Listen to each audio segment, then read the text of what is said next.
This is everything you need to know about distracting Twisted Bassie. Twisted Bassie is a main toon who has undergone significant rework in the latest Easter update.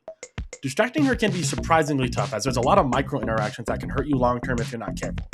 Starting off, what did they change about Twisted Bassie? The range of Twisted Bassie's wither roses have changed.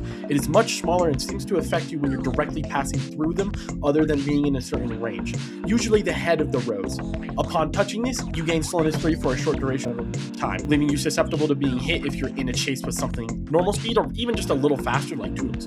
This buff is applied similar to how stepping in an ichor puddle gives you effects, but instead the radius is much more forgiving than a puddle is. Now starting off with the new stuff. Twisted Bassie has a new ability where she'll stop for a long duration of time, usually 4 seconds, grant the user slowness 2, then spawn vines from your last location of the stop.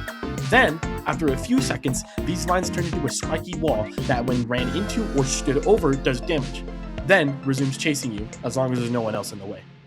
So, how do we deal with this stuff? What should I know before tackling her?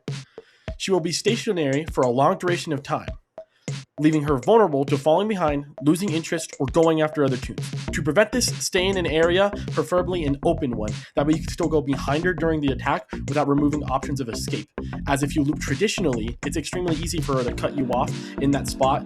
So instead of looping around things, loop in a nice empty area where she's easy to navigate around as long as there's nothing too dangerous there like pebbles. Wilbur think she will resume the chase with you after she's done with its attack as long as no one got in the way. This can be very unexpected and has led to several easy hits among toons across Dandy's Well. So make sure you always account the direction Twisted Bassie will resume after she's done with her attack. Look at her, predict her path, then resume distracting like normal. Do not underestimate this. So how do I counter this? There's not a lot of counters other than being in an open area, but if you want a direct counter to all of her abilities, use Train Whistle.